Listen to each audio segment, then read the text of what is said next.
Hello everyone, welcome to my new blog. কেমন আছো সবাই?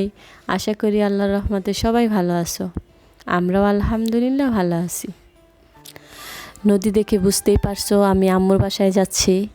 আর এই নদীর পরিবেশটা তো সবসময় ভালো লাগে, তাই আম্মুর বাসায় যাওয়ার সময় কিছু না কিছু ভিডিওতে ধারণ করি। এই যে দেখো, বিশাল বড় বালুর একটা ট্যাঙ্ক যাচ্ছে নৌকার পাশ দিয়ে। আসলে যখন নৌকা পার হই এটা কিন্তু অনেক রিস্ক হয়, বিকজ যতগুলো এই নদীতে দুর্ঘটনা ঘটছে আসলে এইটার কারণেই হয়েছে। এই জন্য যখন এই ট্যাঙ্কগুলো আসে তখন অনেক সাবধানে নৌকো চালাতে হয়, অনেক ভয় লাগে তখন। এই তো নৌকা পার হয়ে অটোতে উঠে পড়ছি। আর এই জায়গার পরিবেশটা খুবই সুন্দর, ন্যাচারাল প্রকৃতি। যারা এই পারে ঘুরতে আসছো তারা জানো এই কেরানীগঞ্জের এইদিকে এটা হলো শরীফ পার্ক। সবাই মোটামুটি চিনে এই পার্কটা। এর পাশেই কিন্তু আমার আম্মুর বাসা। এই তো আলিফ রোজাইনাকে কি সুন্দরভাবে ধরে রেখেছে যে তার বোন পড়ে না যায়, ওই ধরে ধরে আনছে। তো আম্মুর বাসায় চলে আসছি। আম্মু সবসময় ওদের জন্য কিছু না কিছু এনে রাখে সবসময়, যে বাচ্চারা যেটা খেতে পছন্দ করে। আসলে বাচ্চাদেরকে আমি বাইরের খাবার দিতে পছন্দ করি না, বাট কি করব, ওর দাদু আসলে বা নানুর বাসায় গেলে তখন আর বারণ করতে পারি না। আর ওর দাদু নানুকে বোঝাতেও পারি না যে আসলে বাইরের খাবারগুলো কত ক্ষতিকর। ওর মামা ঠিক একই কাজ করে, বাইরের চিপস চকলেট নানান জিনিস এনে ওদের খাওয়ায়। আর বাচ্চাদের এটা তো খুব পছন্দের, সেটা সবাই জানে। এইদিকে আম্মু দেখছি আমার জন্য মাছ চচ্চড়ি করছে। আম্মুর বাসায় আসলে তো ছোট মাছ অনেক খাওয়া হয়, অনেক আইটেমেরই ছোট মাছ খেয়েছি, কারণ আমি তো ছোট মাছ কাটতে পারি না।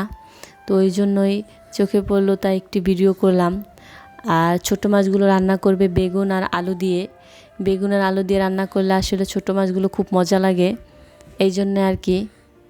শুধু শুধু রান্না করলে কিন্তু একটু কাটা কাটা লাগে, তো সাথে টমেটো বা বেগুন আলু এগুলো দিয়ে রান্না করলে কিন্তু খুব টেস্টি লাগে।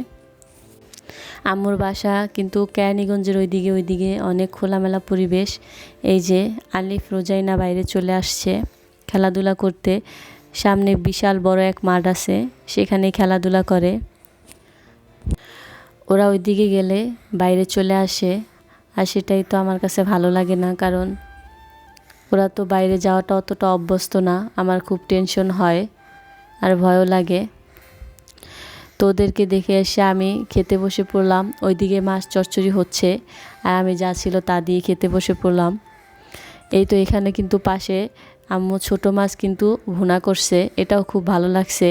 পাঁচমিশালি যে মাছগুলো আছে সেগুলো। আর এই ডিমের আইটেমটা আমার খুবই পছন্দ। এটা কারা কারা বানিয়ে খেয়েছো কমেন্ট করো। একদিন এই ডিমটার রেসিপি তোমাদের সাথে শেয়ার করব। এটা যে কি টেস্টি একটা ডিম, ঝটপট একটা রেসিপি, খুবই মজাদার একটা রেসিপি কিন্তু। এইদিকে আম্মুর মাছ চচ্চড়ি হয়ে গেছে। আর ছোটো মাছগুলোতে ধনেপাতা দিলে তো অনেক মজা হয়। আম্মু কিন্তু সবসময় হাত দিয়ে ছিঁড়েই ধনেপাতা দেয়। এটা আম্মুর থেকে আমি শিখেছি, কারণ কোনো দাবটি দিয়ে কাটলে নাকি ধনেপাতার গন্ধ চলে যায়। এইদিকে আম্মুর বাসায় দেখলাম মামা মামি চলে আসছে। তো আসলে মামা মামি আসলে অনেক কিন্তু মজা হয়। তো আজকে মামি আমাদের পিঠে বানিয়ে খাওয়াবে। তো মামি আর আমি বসে পড়লাম পিঠে বানাতে। আসলে আমার আম্মু পিঠে বানাতে কিন্তু এতটা অভ্যস্ত নয়, সবসময় কিন্তু পিঠে অতটা বানাতে পারেও না। এই জন্য মামি ভাবছে পিঠে বানিয়ে খাওয়াবে। এই পিঠেটা কে কে চিনো? এটা আমাদের গ্রামে কিন্তু অনেক প্রচলিত একটা পিঠে, সবাই কিন্তু পছন্দ করে এই পিঠেটা। বড় থেকে ছোট সবার একটা পছন্দের পিঠে, বাট কিন্তু আমি বানাতে পারি না। দেখো, আমি কিন্তু একদমই বানাতে পারি না, তাও একটু ট্রাই করলাম আর কি। সবাই মিলে এখানে আড্ডা দিচ্ছি আর পিঠে বানাচ্ছি, আর মামির থেকে কিছু পিঠে বানানো শিখেও নিলাম। আর এদিকে মামা সবাইকে ললিপপের পার্টি দিচ্ছিল, অনেকগুলো ললিপপ এনে সবাইকে খাওয়াচ্ছিল। এটা খুব হাসির একটা বিষয়। মামাও কিভাবে ললিপপ খাচ্ছে দেখো বাচ্চাদের সাথে। সবাই আজকে বাচ্চা হয়ে গেছে। আম্মু মামি সবাই মিলে কিন্তু এইভাবে ললিপপ খাচ্ছিল, আর আমিও একটু ট্রাই করলাম।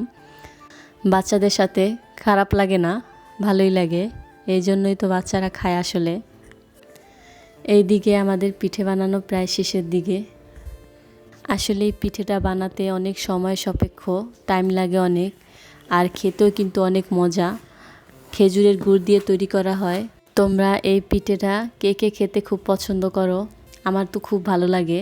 তো পিঠে বানানো শেষে সবাই কিন্তু একসাথে খেতে বসে পড়েছি।